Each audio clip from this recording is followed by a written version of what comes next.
Muito bom dia, boa tarde, boa noite, pessoal daqui do nosso YouTube. A gente vai dar sequência, né, no estudo versículo a versículo. Aqui a gente iniciou com o livro dos Juízes. Então a gente está indo para nossa sexta aula, né? E cada aula tem aproximadamente aí um pouco mais de 50 minutos.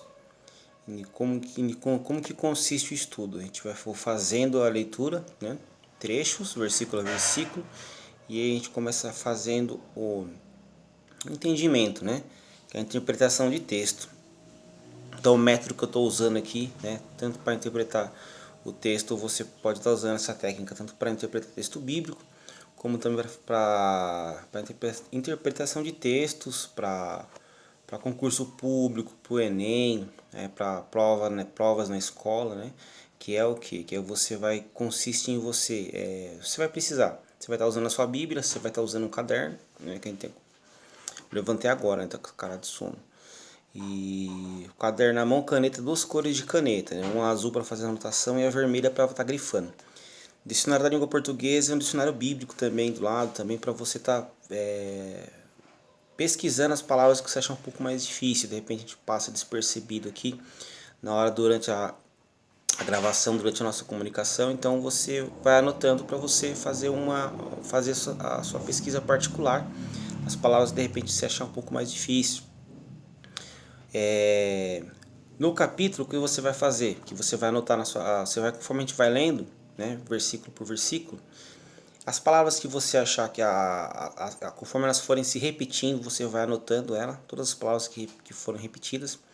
Todos os pronomes, né? Todos os pronomes durante o texto que aparecerem, você vai anotando também, né? Que é dessa maneira você vai conseguir, e de preferência na sequência. Em uma coluna você anota todas as palavras repetidas, né? Do capítulo. E os pronomes você vai anotando na sequência, né? Na sequência como se você estivesse lendo só os pronomes, né? Extraindo do texto, né? A pessoa que não acompanhou a aula 1 a 2, né? Que fala sobre o pronome, que são os pronomes. Na língua portuguesa, toda vez que um escritor ele vai escrever, para a leitura não ficar cansativa, ele vai se referir a alguém, que nem aqui a gente, a gente também fala sobre os personagens principais do texto. Então aqui quem são os principais do texto, do capítulo 1 até o capítulo 2, Judá, não Judá a nação, mas Judá ainda o homem Judá. Então Judá e Simeão, que era seu irmão. Então eles são personagens, né, principais do texto, porque eles são recorrentes, como sempre falando, né? Um personagem que ele é um personagem coadjuvante dentro do texto é Otiniel, que é irmão de Caleb e que se casa com a sua sobrinha, que é Axa, né? Então ele só está citado, o nome dele é citado uma vez só, e ele em si é duas vezes. Então eles são personagens que no texto têm a sua importância, a sua relevância histórica para o povo em si, né? Tem até a sua relevância histórica. Para o texto em si, para o entendimento, eles estando no texto ou não tem um peso de importância interpretativa para a gente. Então é um exemplo, né? De personagens coadjuvantes e de personagens principais. E com relação ao pronome, toda vez que cita no texto, e Judá olhou para Simeão e perguntou onde estavas, um exemplo. De repente vou novamente repetir a frase falando sobre Judá. Em vez de usar o nome próprio Judá, e aí o texto fala, e ele falou com seu irmão novamente. Esse ele está se referindo a quem? A Judá. Só que é um pronome indicativo. Ele é um pronome indicativo para indicar a pessoa de Judá. Para quê? Para não ficar um texto, para não ficar repetitivo, para não ficar maçante. A gente entende que às vezes a leitura da Bíblia acaba sendo um pouco pesada. Por quê? Porque ele usa os termos, ele acabam sendo muito repetitivos, né? E essa técnica é muito na língua portuguesa. Quando vai o texto antigo, principalmente no caso do Antigo Testamento, a gente está fazendo estudo do livro de Juízes. Então esses textos, eles foram transliterados. A gente está falando de um idioma que é o hebraico. O hebraico ele é um idioma, ele não foi simplesmente traduzido. Quando a gente fala de transliteração, né, a gente está falando que eles levaram em consideração, é uma tradução que é feita Tem que levar em consideração o uso e costume da época, que era diferente, a dialética era diferente, a fonética das palavras são diferentes da nossa aqui no Ocidente. Então é todo um trabalho diferente. Hoje, se você pega um tradutor português hebraico, por exemplo, da sua ferramenta Google, você vai entender o seguinte: você coloca lá a palavra, ele vai traduzir só o verbo, né? Então, o verbo, a raiz do verbo, e não a palavra que você está precisando para interpretar. Por isso que eu sempre falo, se você tiver um dicionário em hebraico é muito bom, porque vai ser melhor do que você usar o seu tradutor Google. Porque o dicionário hebraico ele já vai trazer o verbo, né, que encaixa ali com o texto que você está usando, né? Inclusive a referência, onde é usado, como é usado, é o termo da maneira que é usado, né? Caso você não tenha o dicionário hebraico, aí você pode estar usando o Google mesmo. Mas é importante aí você estar anotando, tá? Por isso que eu falei desde a primeira aula que é importante estar com o caderno, para estar anotando as palavras que durante a leitura a gente vai achando que são mais difíceis, mais complicadas e que não são autoexplicativas.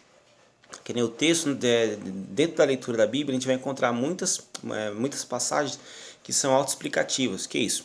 Que você vai ler e dentro do texto, o texto ele já se responde, né? Ele já explica o que está acontecendo dentro do texto. Então é só você bate o olho, você lê, já está explicado o que está acontecendo ali. E tem a questão interpretativa. A interpretativa era mais dedutiva.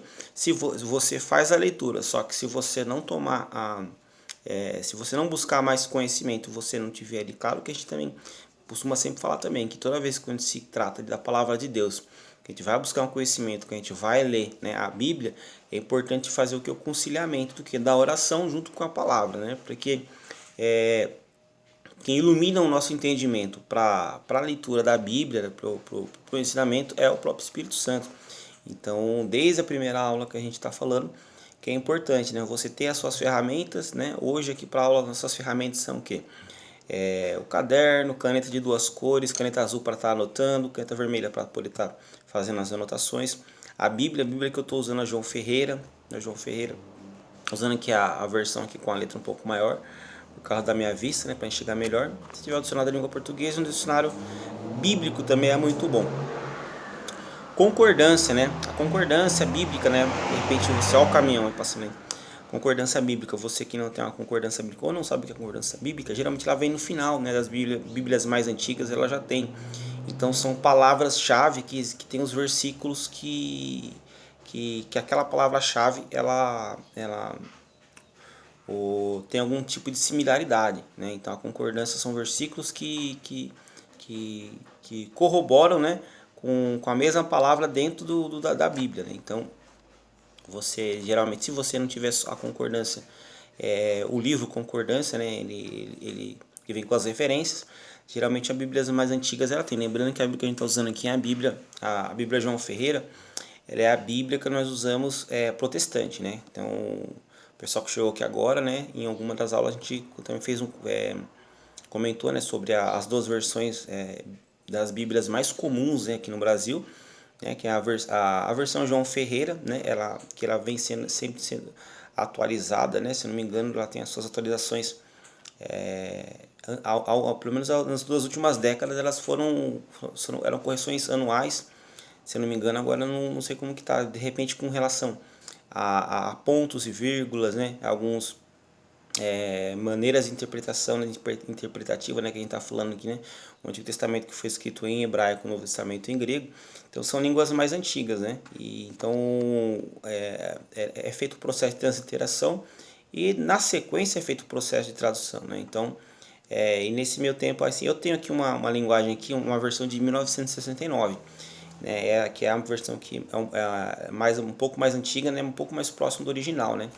Em 1969 são quase 50 anos atrás, né? Tem uma tradução de quase 50 anos. Eu gosto muito de ler ela, só que ela tem as letras menores, acaba forçando um pouco mais a vista. No caso em questão, na aula 1, a gente estava comentando sobre as versões e os tipos, né? Então a Bíblia Protestante, que tem 66 livros, e a Bíblia Tradução Nova Jerusalém, né, que é a Bíblia Católica, que tem 72 livros. Por que a diferença? A diferença são os livros apócrifos, né? Os livros apócrifos são livros que eles ficaram de fora do cânon sagrado. Eles têm todo um valor histórico, né? Tanto para o povo judeu como para nós também. Porém, os livros que os livros que fora dos 66 livros, né, que é da Bíblia protestante, para nós protestantes, né, para os evangélicos, né, nós não consideramos os outros livros como por inspiração divina, né? São livros como a gente falou aqui de cunho acadêmico, que eles têm o seu valor histórico, né, para o povo judeu e também para nós também como ser humano, né, e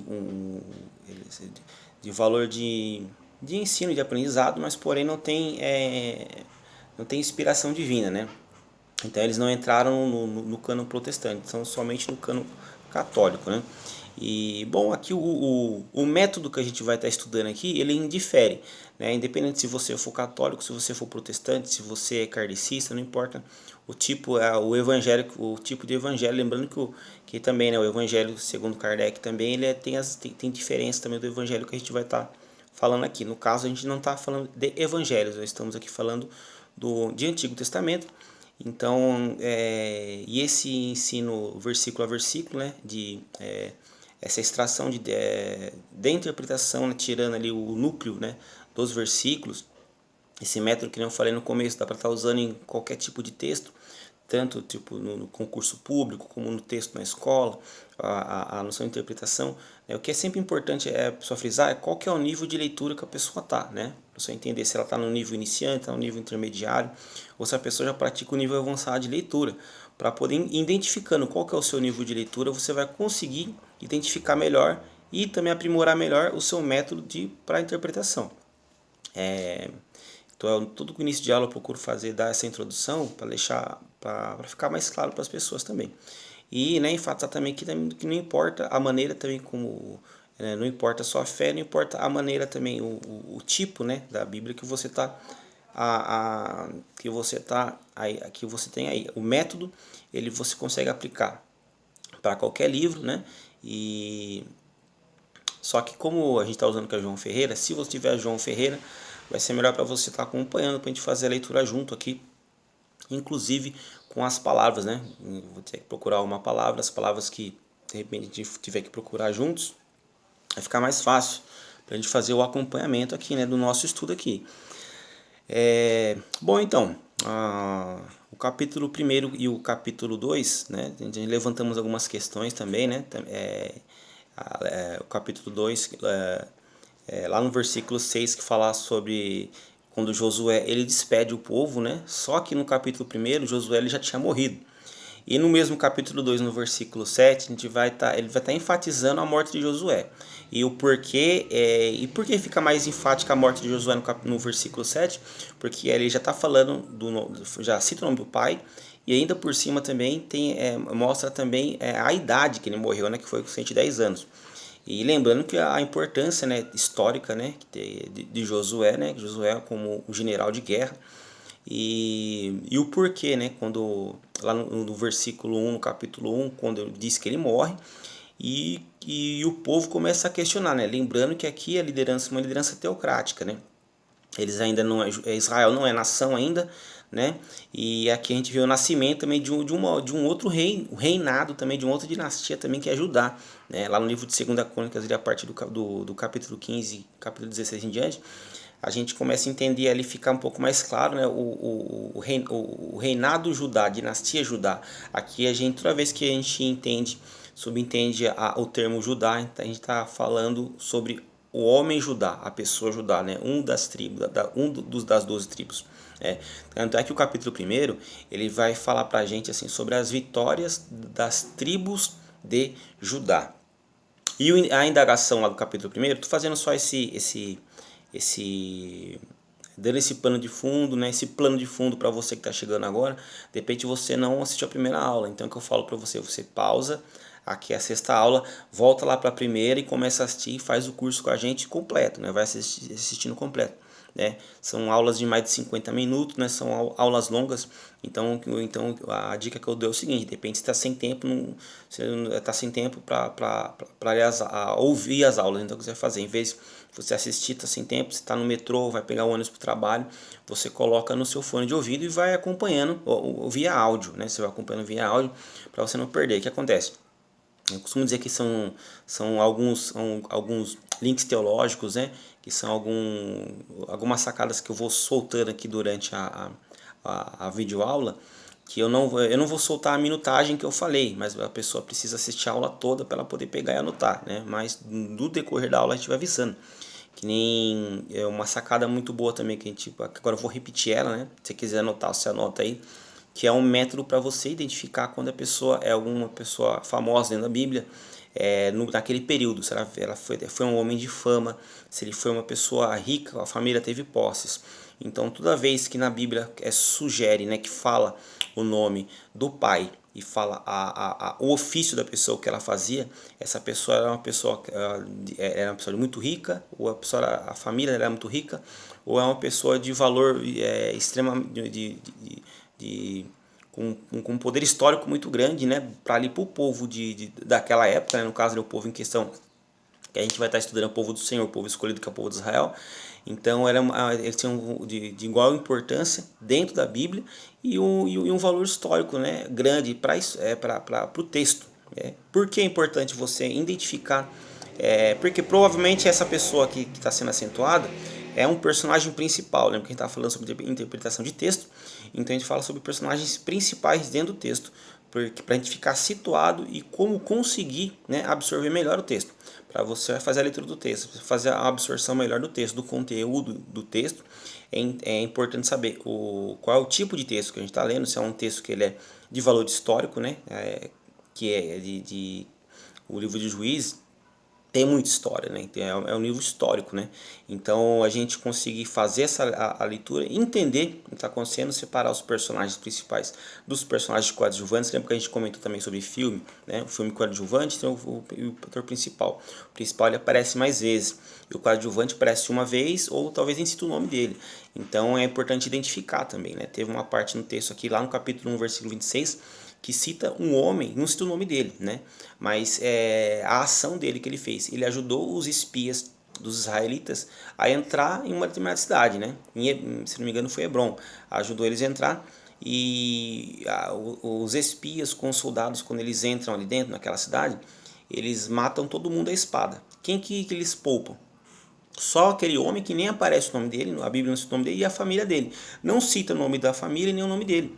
Só fala que eles fizeram um acordo, ele ajudou eles a entrar e eles ficaram vivos. Então, a gente até fez um comentário, né? Se de repente foi essa ação dele, né? Teve uma questão ideológica assim de cunho social nessa pessoa, pô, foi certo que ele fez, né? Porque ele condenou, né, a ação dele condenou todo o povo, né? Só que do ponto de vista social, né, ele foi ali uma pessoa que entregou, né, os vizinhos dele, os parentes dele para morrer, né? Só que do ponto de vista espiritual, aquele era o povo de Deus. O líder era Judá, né? E Simeão, que Judá tinha convidado Simeão para subir junto com ele. Então eles eram liderança, né? Judá era aquele que tinha entrado para ficar no lugar de Josué, né? Então ali e Deus já era promessa de Deus entregar todos os inimigos na mão dele. Então, a partir do princípio que Deus tinha escolhido um homem para guerrear e que ia entregar todos os inimigos na mão dele, então esse homem, né, que mostra onde que é a entrada, ele foi, a graça de Deus alcançou a vida dele, né? Porque o povo as outras pessoas já estavam condenadas já, né? A gente até abriu um parênteses aí, porque eles iam lutar, iam guerrear, Deus estava com eles, Deus estava com Judá, estava com o povo, então aquelas pessoas já iam ser condenadas do jeito, eles iam morrer à espada, né? Lembrando que a gente está falando de um período da história aqui do povo de Israel, o que acontece? A vida inteira deles ali, eles nasciam para guerrear e para sobreviver.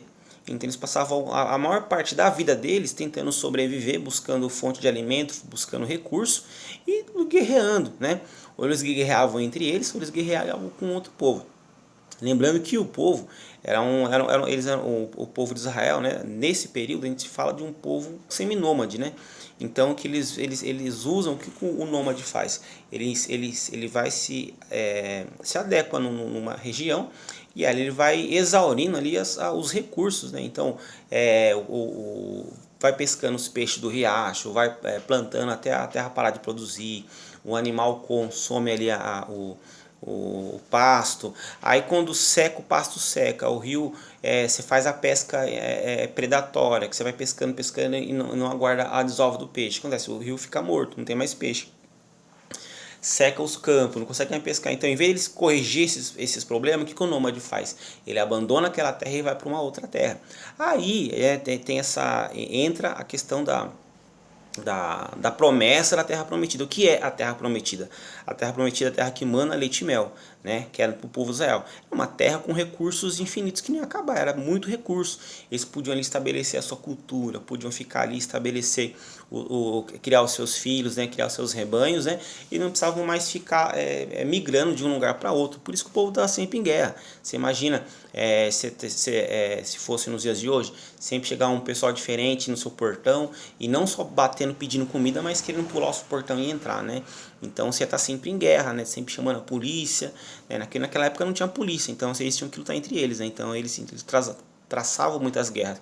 Hoje nós temos quem lute essas guerras por nós, né? Se a pessoa entrar na sua casa e tentar te roubar, você vai chamar a polícia, né? Então naquela época não tinha então os povos eles guerreavam muito entre eles, né? E para manter aquilo que eles tinham conquistado e para não deixar terceiros entrar ou tentar levar, né? O que eles tinham conquistado ali, né? A gente falou também, a gente em todas as aulas falando sobre essa miscigenação cultural, né? O povo, as pessoas que eles venciam, né? Eles lutavam e venciam lutavam com os guerreiros e herdavam aquelas terras, os despojos, né? Então toda a riqueza ficava com quem ganhava. E as pessoas que ficavam vivas, né? Porque eles tinham um costume diferente. Os vizinhos, as pessoas que eles iam ali dominando ali, eram de terras diferentes, né? E então, cada um tinha um costume diferente. Eles tinham um costume de vestimenta diferente, tinham um dialeto diferente, a maneira de preparo da comida é diferente. E eles vão miscigenando, né, as culturas, né? E aí a gente também comentou que nesse meio período acaba entrando também o que? A idolatria, né? Os cultos aos Balaíns, né? A Astarote, a Baal. Então eles vão essa miscigenação não é só cultural, mas também ela é de caráter ideológica e espiritual também vai entrando no meio do povo de Deus.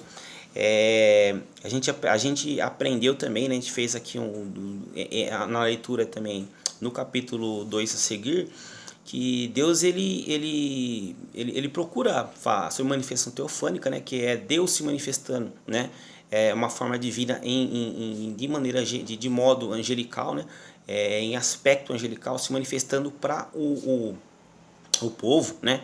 E aqui no capítulo 2 do versículo 1 ao versículo 5, ele vai estar explicando, conversando com o povo, né? Abrindo seu coração e tentando convencer o povo a voltar para os caminhos dele, a deixar a cultura politeísta e ficar só com o único Deus, que é ele que ele está fornecendo para eles vitória, está fornecendo para eles aí saúde, o povo está prosperando.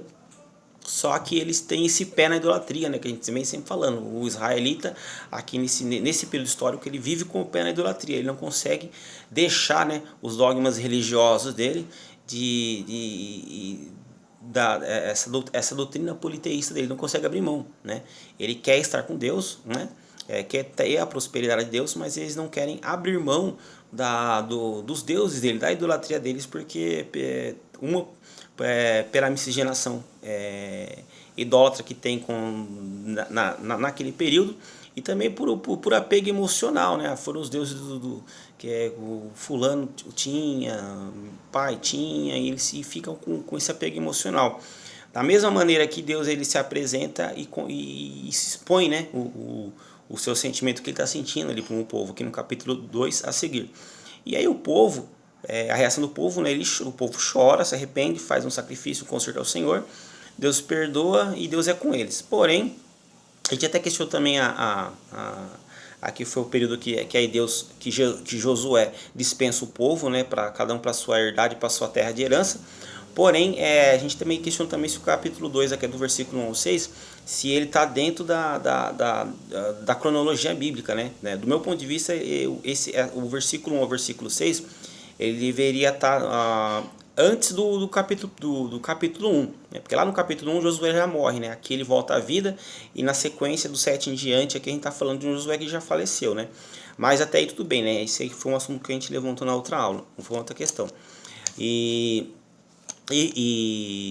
para finalizar aqui até o versículo 23, eles continuam e mostram um pouco da ira de Deus, porque novamente os israelitas eles voltam a fazer o que? A fazer escultura para outros deuses.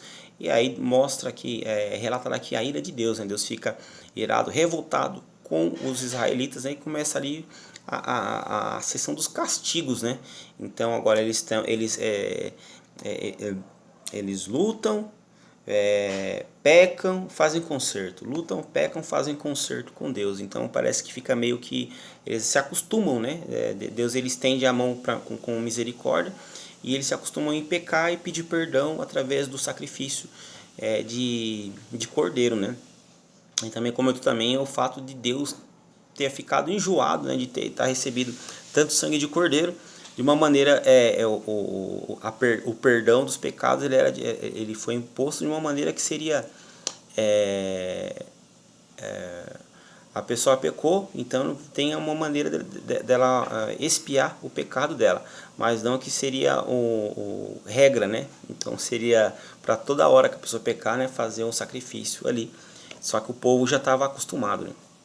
Então beleza, finalizou até aí, foi o 23, e foram as últimas 5 aulas, né, que a gente se baseou o nosso estudo de Juiz, versículo a versículo.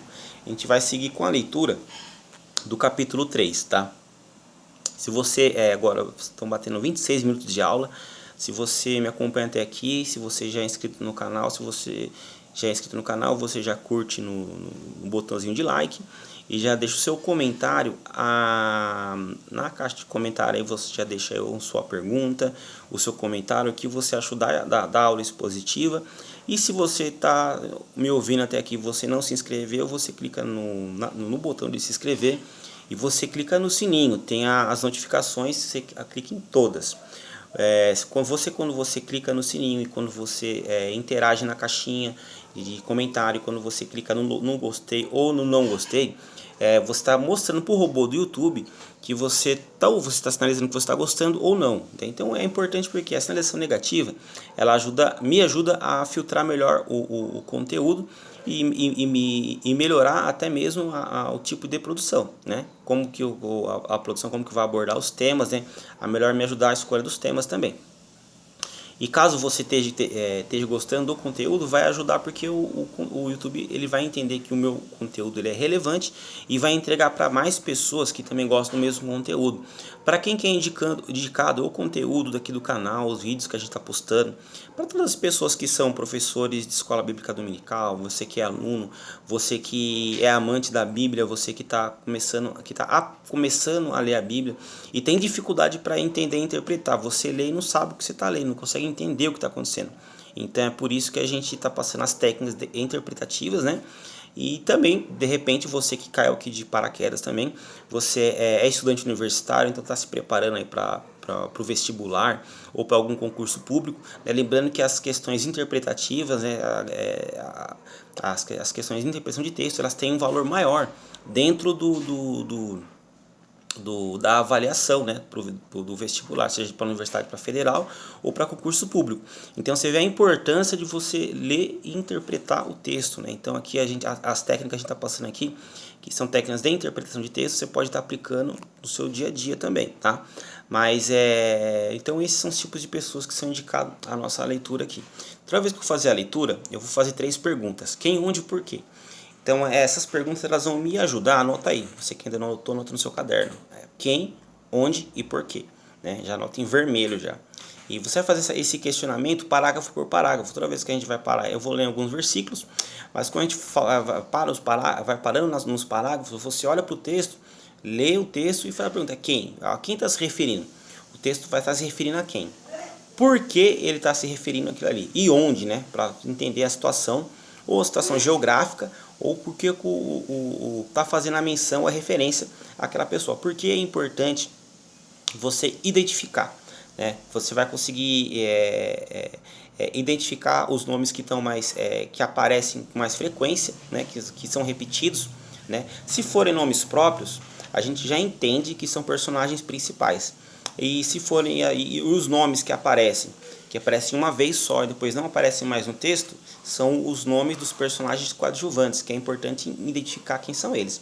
E também identificar qual é a importância, né, qual que é o grau de instrução, né, ou status social do personagem do texto, né? Já dei a dica nas outras aulas e hoje também já falei, né, qual que é a técnica para você identificar se o personagem, se ele era de uma família rica ou se ele era de uma família rica, né, ou relevante, né, para a história que a gente está fazendo aqui a avaliação, fazendo a extração do núcleo do texto, né? Ou tem alguns professores de língua portuguesa que falam espinha dorsal do texto. Então, o que é a espinha dorsal do texto? O que é a espinha dorsal do ser humano? A espinha dorsal do ser humano, ele te permite você ficar em pé, né? E o resto é acessório. Cabeça, braço, perna são acessórios que são todos interligados na espinha dorsal, cada um com a sua função.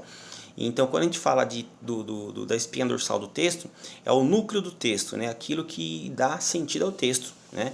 E as palavras satélites, né, que a gente vem falando aqui ao longo do nosso curso, palavras satélites são as palavras que elas estando ali ou não vai mudar o sentido do texto. Elas estão ali para melhorar o entendimento, elas estão ali dentro da língua portuguesa, elas estão aqui para florear o texto, né, para tornar a leitura uma leitura mais agradável, aumentar, né, o nosso poder de conhecimento, né, e aumentar o nosso vocabulário também, beleza?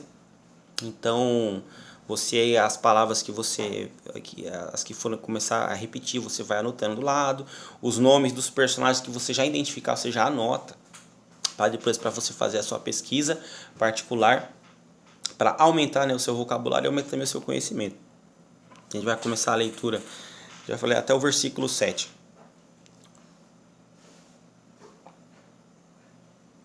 Lembrando que ele não vai, os vídeos, meu canal, esse canal é um canal novo aqui, que ele é focado só para estudos bíblicos, né? Então é um canal novo que a gente começou agora, né, que já tá tendo alguns inscritos, já tá tendo boas visualizações. E qual que é a proposta? Então os vídeos, eles não tem edição, ou não tem edição, tem uma edição muito pouca mesmo, porque a ideia é que parece uma live, né? Hoje o meu canal ele não é qualificado para fazer live, né? O canal é pequeno, então para os vídeos eles têm essa interação de live como fosse ao vivo, então ele vai sem edição ou com o mínimo de edição para não ter problema. Então é normal, né? De repente pode aparecer alguém na tela, de repente aparecer uma segunda voz no áudio, na captação, porque vai ser comum, né? Vai ser normal. Então, se você ainda não está acostumado com o nosso modelo de aula, esse foi o modelo de aula que eu adotei para fazer aqui esse trabalho aqui no YouTube. Então vamos lá. Diz a epígrafe, né? Também a gente já falou já o que é epígrafe, né? No texto, né? Servidão dos israelitas sob Cusã, rei da Síria ou Arã. Capítulo 3. Estas, pois, são as nações que o Senhor deixou ficar para por elas provar a Israel, a saber, a todos os que não sabiam de todas as guerras de Canaã, tão somente para que as gerações dos filhos de Israel dela soubessem, para lhes ensinar a guerra, aqui entre parênteses. Pelo menos os que dantes não sabiam disso, 5 príncipes dos filisteus e todos os cananeus e os sidônios e os heveus que habitavam nas montanhas do Líbano, desde o monte Baal-Hermon até a estrada de Ramate. Então estes ficaram para por eles provar a Israel, para saber se dariam ouvidos aos mandamentos do Senhor, que tinham ordenado a seus pais, pelo ministério de Moisés. Habitando, pois, os filhos de Israel no meio dos cananeus, dos heteus, dos amorreus, dos perizeus, e heveus e jebuseus, tomaram de suas filhas para si mulheres, e deram aos filhos deles as suas filhas, e serviam aos seus deuses. E os filhos, vou parar aqui no 6, porque o 7 ele vai virar a página, mas eu quero deixar aqui uma coisa bem... a gente vem falando uma coisa bem importante, que o povo de Israel, eles passam todo o período ali em que é citado aqui. Tem mais partes também que a gente vai identificar, não só no livro de Juízes, mas nos outros livros da Bíblia, conforme a gente for fazendo o estudo sistemático, que os israelitas eles têm esse pé na idolatria. Mas aqui no livro de Juízes, Eles estão guerreando, estão lutando e estão ganhando. Só que eles a idolatria começa a fazer parte deles. Aqui no capítulo 3, no versículo 3, começa a mudar um pouco a história, né? Porque aqui já fala sobre a servidão dos israelitas. Tem aí no capítulo 2 tem uma parte que Deus ele fala que que os deuses dele, né, os deuses a idolatria, por causa da idolatria de Israel, a idolatria deles ia servir como um laço para ele, né? Ou seja, eles iam ficar presos à idolatria deles, porque eles escolheram dessa forma, né? Era isso que eles mereciam, era ficar preso, né? E aqui no capítulo 3 fala sobre a servidão, né? O que é servidão? O que é ficar preso em servidão? É ficar de vínculo, né? Amarrado com a idolatria, né? Eles estavam servindo ali os outros deuses, e agora, que não era o Deus que tinha dado a vitória para eles, né? Que era o Deus de Moisés, né? Então aqui eles já tinham o Deus de Moisés, o Deus de Josué, eles já não estavam mais seguindo a cultura monoteísta, né? Que era um Deus só. Apesar do governo aqui nesse período do juiz, né, ser um governo teocrático, né, que é um governo que Deus, né, que dava as ordens, Deus levantava os juízes e através do juiz dava a vitória, inclusive para eles. E o povo era um povo que era forte na guerra e era bem e vitorioso. Porém, que nem a gente comentou aqui, que acontecia, eles venciam a guerra, aí tinha os despojos, né? Então, um exemplo. Naquela época, as virgens, as mulheres as filhas das pessoas que eles matavam, ou que se integravam, né, passavam a fazer parte de Israel, que eram adotadas, né, enxertadas dentro do povo de Israel, eles começaram a casar com elas, a coabitar com elas, a ter filhos com elas. Então não foi só, teve a miscigenação cultural, racial e também a ideologia, faz a miscigenação, a ideologia de deuses, né? Então tudo isso daí eles começam a praticar e aceitar, né? Os deuses dos povos pagãos da época, né? Que já vinham de cultura politeísta. E por que para o povo de Israel era tão simples, para eles era tão comum, né? Adotar essa cultura politeísta, adotar os outros deuses, né? Porque isso já estava arraigado dentro deles, né? Era muito comum para eles, né? Hoje em dia, dependendo a maneira como a gente fala, as pessoas acham que a idolatria está ligada somente a uma imagem de escultura, uma imagem de gesso, né? Só deuses deuses católicos, então deuses de religiões afrodescendentes, né? Mas não, né? Hoje é possível também a gente ver também fazer idolatria com ou um personagem famoso de filme, ou então cantor, né, até mesmo pregadores, né, que a gente falando aqui dentro do meio evangélico, do meio protestante, pregadores, cantores que são aí famosos, né, são midiáticos, né, então é uma espécie de idolatria, né, a pessoa vai lá, sai de uma cidade dela para ir na cidade da outra pessoa para ver a pessoa, ela não está indo para aquele evento, para aquela festa, para adorar a Deus, ela vai mesmo para ver o famoso, né? Porque o famoso está na mídia, porque a pessoa às vezes ela tem até uma boa eloquência, a pessoa sabe, tem um bom conhecimento, só que as pessoas elas começam a colocar em altares, né? Ele já tá no altar já, e ela passa a ser, ele tem um lugar dentro do coração da pessoa, então isso aí já caracteriza a idolatria. Parece que você tira Deus do lugar, do cerne dele, que é a nossa que é o nosso altar de fé interior, você tira e coloca uma terceira pessoa, já é idolatria. Então naquela época era comum e hoje também é muito comum também fazer isso, até de uma maneira meio que natural, as pessoas fazendo. E aqui, qual que é a consequência? A gente vem falando ao longo do estudo do livro do Juiz que a consequência da idolatria do povo e do pecado é a servidão. Então, como o povo começa a se render à idolatria, o povo começa a perder as suas regalias. Uma das regalias que o povo tinha era a liberdade. Então, eles passam esse sistema de escravidão, ele vai passar tanto a mente sendo escravizada, como o corpo também sendo escravizado por esses deuses aí, porque eles passam a ver. Deus ele já vai falar aqui, né? É o próprio Deus falando, né? A gente comentou sobre isso. Manifestação teofânica, quando vê no texto bíblico fala, outro hack teológico. Quando fala o anjo do Senhor, tem uma manifestação teofânica, não é um anjo do céu, né? Mas é o próprio. Você não falou o nome do anjo, não deu o título do nome do anjo. ou então não falou um anjo do céu, um anjo do Senhor, se o termo é o anjo do Senhor, então é manifestação teofânica, é o próprio Deus falando ali, né, em maneira angelical. Então o próprio Deus já tinha falado para Israel, falou assim, ó, os seus deuses que vocês estão servindo, eles vão servir por laço, quer dizer, por prisão, por grilhão, vocês vão ficar presos por causa da sua idolatria. Então é uma prisão mental, eles vão te levar para o cativeiro, vocês vão perder aquilo que vocês conquistaram, porque tudo aquilo que depois que Deus dá para o povo de Israel, eles acabam perdendo por conta da idolatria. E aqui no capítulo 3, ele já começa a falar sobre a servidão, né? E tudo o que eles começaram a perder, né? E os reis que eles tiveram que servir por causa dessa miscigenação, por causa dessa idolatria que acabou entrando no meio do povo. Lá o verso 7. E no versículo 6 falando também, né, sobre os casamentos, né, que eles tiveram entre eles, né, e entre as mulheres, né, que acabavam vindo como troféus, né, de guerra, né, eles casavam-se com elas, né, e tendo ali, misturando o povo. Com o versículo 7.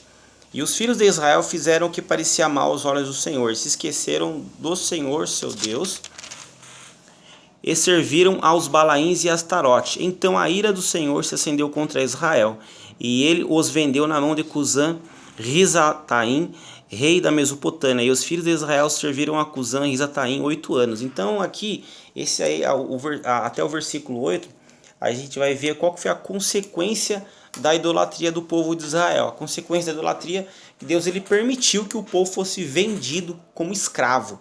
Então você imagina, a gente tá começando aqui na história, vendo um povo que eles estavam indo para a guerra, todas as batalhas que eles entravam, eles ganhavam. Por quê? Porque Deus ele dava o inimigo na mão deles. Então eles estavam sendo vitoriosos.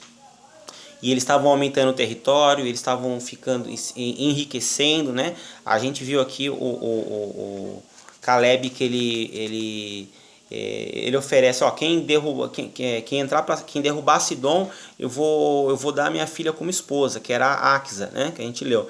E aí acaba que o irmão dele, né, que é o Otiniel, né, ele fala assim, não, e enfrenta, e ele toma a filha dele, né, que é sobrinha dele, como esposa. Então, e no meio do caminho, né, ela desce do jumento, da montaria, e fala assim, pede pro meu pai para ele me dar bênçãos, né? Então você mesmo, né, que ela pressiona, né, agora o tio, né, que então o marido, que ela quer bênçãos porque ela reclama que ela ganhou só uma terra seca. E na sequência, o que o marido dela faz?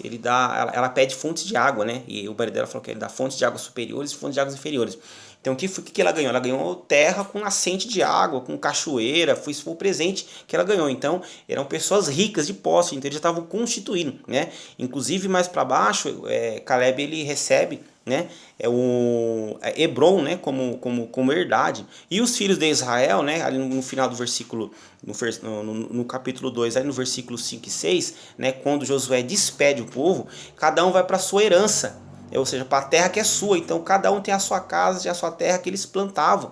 Então eles tinham a sua herdade, cada um volta para a sua herdade. Então eles não eram só um povo que ele era um povo de guerra vitorioso, e também era um povo próspero, e era um povo, pessoas que tinham bens, né? Só que mesmo assim eles não foram gratos. Então você vê como que é o peso da ingratidão. O peso da ingratidão não retém nada. Tudo que você conquista é que Deus permite você conquistar, né? O peso da ingratidão ele é tão grande que vai embora, né? Deus permite o devorador entrar na vida. A gente faz uma aplicação pessoal para os dias de hoje, a gente vê como é forte, né, esse texto, porque toda vez que a ingratidão entra na vida da pessoa, né, a pessoa que conhece a palavra de Deus, que serve a Deus, a ingratidão ela entra e a pessoa começa a perder tudo aquilo que Deus permitiu.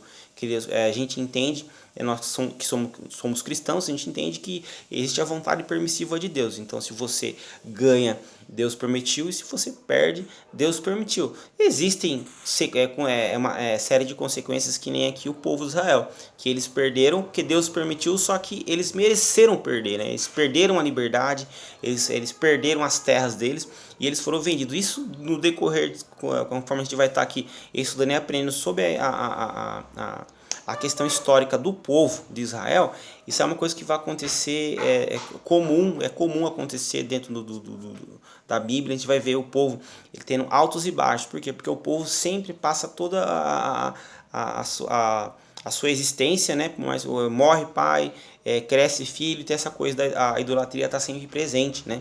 E lembrando, mesmo sabendo que o povo de Israel é o povo escolhido de Deus. Só que a idolatria não sai do coração do povo. O povo é um povo realmente com um coração muito duro, que não adianta ver, né, os milagres, não adianta ver o que estava acontecendo, o poder de Deus se manifestando ali, eles vendo riquezas, né? Com Moisés na época quando eles ficaram por 40 anos, era uma viagem que duraria 40 dias, virou uma jornada de 40 anos, né? O povo ele está por causa da murmuração, então eles foram castigados, né? Porque por Deus, por causa da murmuração, para você ver o peso que tem a murmuração, reclamar, né? Cuspir no prato que come, né? Deus ele abomina tanta murmuração que castiga o povo fica lá 40 anos rodando, né? E basicamente os filhos deles, filho dos filhos que acabam entrando na terra prometida, que é a terra que mana leite e mel, a terra prometida, que a gente comentou também, o porquê eles queriam tanto uma terra que manasse leite e mel, uma terra farta, para eles parassem de ser nômade, né? E de ser seminômade, de ficar rodando e extraindo, né? Os recursos da terra e ter uma terra boa que eles pudessem ali estabelecer um reinado, né? Então, como que surgem naquela época as dinastias, os reinos estabeleciam ali a riqueza do povo ali, era um lugar que eles pudessem extrair, subsistir ali de maneira sustentável, né? Sem precisar sair do lugar, né? Se mover geograficamente, ficar ali, se estabelecer naquele lugar e ficar ali. Então isso era muito importante. Então essa era a promessa de Deus para a vida de Israel. E Deus havia prometido, né? E lá atrás, quando eles estavam no deserto, nesse período que eles estavam ali andando em círculos lá no deserto, lá morrendo e nascendo, e ali toda aquela situação ali, Deus ele supera a necessidade deles, né? Só que a gente, que envia o maná, né? A gente comentou também aqui, né, que o maná não estava pronto, não era só colher o maná e comer, né? A Bíblia vai falar que o maná ele era semente de coentro, né? Semelhante à semente de coentro. Então o maná era uma semente. Então ele não era só engolir, né? Então o nosso organismo, tanto agora como naquela época, o povo de Israel, o nosso organismo ele não tem tecnologia para fazer a digestão de sementes, né? Hoje se você engole uma semente, um punhado de semente, ele vai passar pelo seu organismo e você vai só soltar elas, o organismo não faz digestão de sementes. Então o que eles tinham que fazer? Eles tinham que pegar aquelas sementes, tinham que triturar aquelas sementes, tinham que moer elas, tinham que cozinhar aquelas sementes, e ali eles preparavam ali um bolo, ali uma massa, e ali eles consumiam ali. Então é o processo de fabricação. E não podia tipo guardar pronto para outro dia, né? Não dava para fazer um estoque. Eles tinham que ter todo o trabalho de preparar, moer, cozinhar e comer ali naquele dia. E se ficasse para outro dia, estragava. No outro dia tinha que fazer todo o processo de novo. Então era por quê? Porque Deus ele queria ensinar o povo a questão de depender, né, só dele, e entender que todo dia ia ser supridos, né? Mas ali o povo reclama. Então aqui agora, voltando aqui para o contexto do livro de Juízes, a gente vê qual que era essa era uma grande dificuldade do povo. O povo ele não conseguia, eles tinham, mesmo eles tendo de tudo, né? Ali de tudo que eu estou falando é o básico para eles sobreviver, porque a vida no deserto não era fácil, mas eles viviam uma vida difícil. Por quê? Por causa da idolatria, né? Talvez se com o caso do coração duro deles também, né? Lá atrás também, voltando mais um pouco também, quando Moisés sobe para receber a lei do Senhor, né, as tábuas da lei, né, que tá ali, que eles têm que seguir ali aquele conjunto de regras, né, do Antigo Testamento ali que Deus entrega para Moisés. Quando Moisés desce do Monte Sinai, o que ele encontra lá? Ele encontra o povo fundiu um bezerro de ouro, e Arão, que era o sumo sacerdote dele, que é irmão dele, né, que é o irmão mais velho dele, que estava ali responsável e era o braço direito de Moisés.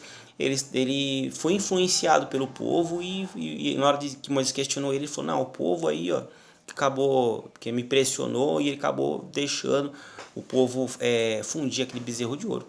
Moisés fica nervoso, quebra as tábuas no bezerro e acaba voltando e tendo que agora saber escrever a punho, né? Então agora o povo, ele também acabou sendo influenciado, né? Porque ele perdeu a linha e agora ele precisa das tábuas da lei. Só que agora dessa vez é o dobro do serviço, porque agora ele vai ter que cunhar, né? Que esculpir a mão. Deus vai editando, ele vai esculpir nas pedras e volta com as pedras ali depois, que é os mandamentos. Então você vê que todo o ciclo da história de Israel, né, Isso, em toda a história do povo de Israel, essa questão da idolatria ela é cíclica. Ela vai, eles são idólatras, Deus castiga, eles pedem perdão e assim vai. Eles pedem perdão, eles guerreiam, eles ficam arrependidos, Deus perdoa e volta. Então, todo esse ciclo de pedir perdão e continuar errando, você vê que em determinado período da história, Deus ele vai se cansando. Aí começam a surgir o quê? As promessas de um Salvador. Deus ele vai se enjoando, né, de receber esses sacrifícios de carneiros, sacrifício de bode, desse cheiro do sacrifício de animal, do cheiro dos animais nos altares, que era para expiação dos pecados, né, e para a remissão dos pecados do povo. Ele vai, creio eu, né, ele vai se enjoando e já começa a elaborar um plano de salvação perfeito, né, que seria o sacrifício, futuramente o sacrifício de Jesus, né, lembrando que todo o processo, né, a história, né, do plano salvífico de Cristo, né, e o plano da expiação do Cristo, ele já vem já desde o Antigo Testamento. A gente vê um exemplo, o profeta messiânico, né, que a gente chama de profeta messiânico, dá esse título ao profeta Isaías, porque foi o que mais profetizou acerca da vinda do Messias. Então, o livro de Isaías, né, o profeta, ele sendo um dos profetas maiores, mesmo ele no Antigo Testamento, ele já vinha profetizando, já, né, falando sobre a possível vinda, né, do Filho de Deus, alguém que ia fazer um sacrifício perfeito e que ia perdoar de uma vez, né, o sacrifício da humanidade. Então, isolando assim, né, tornando desnecessário o sacrifício de sangue de animais, né, porque que dá a impressão aqui que o povo já estava acostumado, porque era a regra, o povo pecava, aí fazia o sacrifício e perdoava, e ficava por isso mesmo. Então era estava meio que banalizado, né? O povo já sabia já o método. Pô, vou pecar aqui, então a gente vai, faz o sacrifício, está tudo certo. Então era moralmente aceitável entre eles, e como era a ordem divina, então para eles estava tudo certo. Então a gente vê a que ponto que chegou, né, o povo, da maneira de entrar no automático, né, e o pecado passar a ser uma coisa comum na vida deles, né. Que o versículo 9: Otiniel livra-os, e os filhos de Israel clamaram ao Senhor, e o Senhor levou os filhos de Israel um libertador, e os libertou. Otiniel, filho de Kenaz, irmão de Caleb, mais novo do que ele. E veio sobre ele o Espírito do Senhor, e julgou a Israel. E saiu a peleja, e o Senhor deu a sua mão a Cusã Risataim, rei da Síria, e a sua mão prevaleceu contra Cusã e Risataim. Então a terra sossegou 40 anos, e Otiniel, filho de Kenaz, faleceu. Otiniel, filho de Kenaz, que é irmão de Caleb, ele aparece aqui também. Ele é um dos chefes de guerra, né? Aqui no versículo 20 do capítulo 2, ele se casa com a sobrinha dele, que é Axa, né? E aqui no capítulo 3, no versículo 9, Deus usa ele para libertar o povo. E é que você vê assim que a história dele ele vai ser bem curta. É citado lá no começo, lá atrás a gente falou assim, um coadjuvante. Ele foi um coadjuvante, mas um coadjuvante muito importante. Não vai mais ser citado ele aqui nos textos. Por quê? Porque no versículo 11 ele já morre, né? Um personagem que ele já morre. Mas ele só conta que ele casou com a sobrinha dele, que ele era uma pessoa de posses. Aí agora aqui ele livra, né? Deus toma ele e ele livra o povo, liberta o povo, né? E depois no versículo 11 já conta sobre a morte dele. Então não tem mais especificações dos filhos, se os filhos dele não têm um papel tão importante, né, dentro da história do povo de Israel. E a liderança dele se limita a isso aí. Deus ele tomou ele em um determinado momento e usa ele para libertar o povo. Então agora não vai mais aparecer, caso não, se quer aparecer ou citar o nome dele, ele acaba sendo citado pelos feitos anteriores, né, que ele fez. Então por isso que ele entra nessa categoria de personagens coadjuvantes, não de personagens principais, né? Então os feitos vão ser lembrados no decorrer dos textos, provavelmente alguns textos, ou vão ser usados como base lá nos evangelhos, talvez alguém pode citar ele, né? Talvez, né? Tô comentando aqui. Mas aqui para a história, para o entendimento do texto, ele já não está mais lá, ele já morreu aqui no versículo 11, então ele não vai mais voltar para a história aqui, né, para a sequência. E é interessante que a gente vai ler na história e aí o povo já estava condenado, estava sendo escravo. Aí o povo começa a pedir perdão para Deus, aí Deus tem misericórdia e levanta alguém. Só claro que tem que levar em consideração que foram períodos, né? Foram períodos, né? Aqui vai falar aqui, né, que foi o período, se não me engano, foi 40 anos, né? Foram 40 anos. O povo ficou. Houve paz por 40 anos. Então você imagina, então 40 anos parece que é um período longo, mas pô, ficaram. Eles eram um povo que era um povo próspero, um povo de guerra próspero, virou escravo, perdeu tudo que tinha e agora Deus usa, né, Otiniel, que era irmão de Caleb, né, que era casado com sua sobrinha Aquinas, e eles derrotam ali os inimigos ali, né, o rei da Síria. Ele derrota o rei da Síria, né, Cusã Arrasataim, e, e agora o povo fica 40 anos em paz. Então, provavelmente, que a gente não vai fazer, não vai iniciar a leitura agora, vai ficar para o próximo vídeo, né, que vai dar sequência no versículo 12. Mas o que acontece, capítulo 3, versículo 12, vai dar sequência depois, que agora está estourando o nosso horário. Mas provavelmente depois quando fim desses 40 anos de sossego, quer dizer que vem mais alguma coisa, mais uma novidade, que não é novidade, que é o quê? Que é o povo voltar novamente para a idolatria, continuar a voltar errando, né, o povo de Israel, né? E essa sequência. Então a gente vai ver aqui no decorrer da história do livro de Juízes que o povo ele fica em períodos de servidão, enfim, períodos de paz, período de servidão e período de paz. Então é um ciclo, né? Esse ciclo vicioso ele não quebra durante todo a história do povo de Israel, né? Isso aí eles vão para o cativeiro, eles ficam presos, Deus tem misericórdia, só que o povo que já é marcado pelo sofrimento, porque ele já tem o sofrimento que eles passaram lá atrás, lá com Moisés, lá rodando no deserto.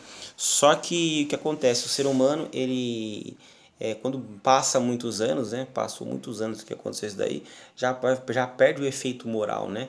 A injeção, aquele remédio parece que vai perder na força. Então é por isso que eles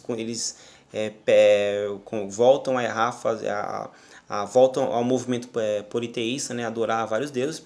E Deus, por consequência disso, não porque Deus seja mal, mas por consequência, né? Eles têm pré-estabelecido um conjunto de regras e normas para eles seguirem, só que eles preferem, né, continuar errando, continuar pecando, fazendo o que era mal aos olhos do Senhor. Então é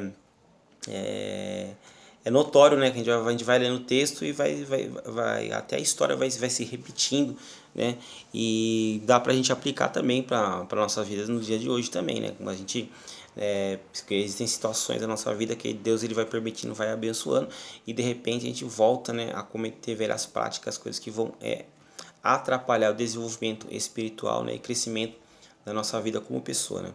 Bom, pessoal, são 57, mas vai dar 58 minutos de aula, né, que é a média das nossas aulas, né?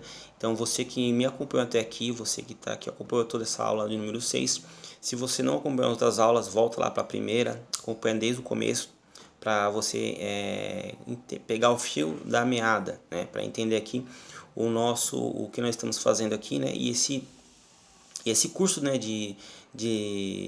esse curso de leitura bíblica e interpretação de texto, né?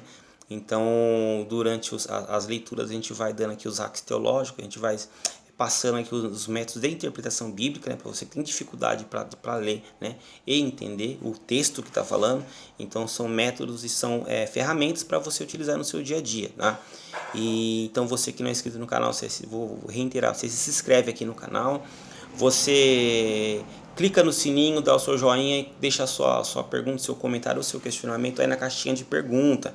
Você pode também entrar em contato comigo pelo Instagram. O Instagram é @eberhal ou mídia social. Também você me acha lá no Facebook. No Facebook Eberhal também. Se tem dúvida como escreve Eberhal, aqui no meu canal, tá? Aqui no YouTube também é Eberhal. Você vai digitar certinho e você vai me achar lá. Tá, e pode deixar a pergunta. E você que quiser ajudar no meu ministério, tem a minha chave Pix, que ela vai ficar fixada nos comentários, tá? Então, você que quiser ajudar o ministério, se quiser me ajudar, você entra aí na caixa dos comentários, vai estar fixado a minha chave Pix, você faz aí o seu depósito para estar ajudando, para a gente dar continuidade nesse trabalho e levar a mensagem gratuita, né, para você ir na sua casa, no conforto do celular onde você está, né, e continuar ajudando, né, você que tem dificuldade aí a estar fazendo a interpretação dos textos. E na próxima aula, a gente vai voltar ao próximo videoaula, a gente vai continuar com a leitura de Juízes capítulo 3 e vai ser a sequência do versículo 12. Lembrando que o livro de Juízes é uma leitura que a gente está fazendo versículo a versículo, né? E hoje na internet, dentro aqui da plataforma do YouTube, não tem, é uma novidade, né? Não tem ninguém ministrando um estudo versículo a versículo dentro do YouTube. Então é uma novidade aqui que a gente está trazendo, né, para a plataforma. E comecei há pouco tempo a me dedicar só a esse canal, a esse perfil e fazer. Então eu vejo que tá tendo a entrega está sendo boa, né? As visualizações estão começando a acontecer. E você que quer que o trabalho cresça, aí compartilhe também o vídeo aí, divulgue aí nos seus grupos do Facebook, para essa mensagem chegar para mais pessoas também, que é importante, beleza? Muito obrigado por você que me assistiu até aqui, muito obrigado pela sua paciência e muito obrigado, valeu.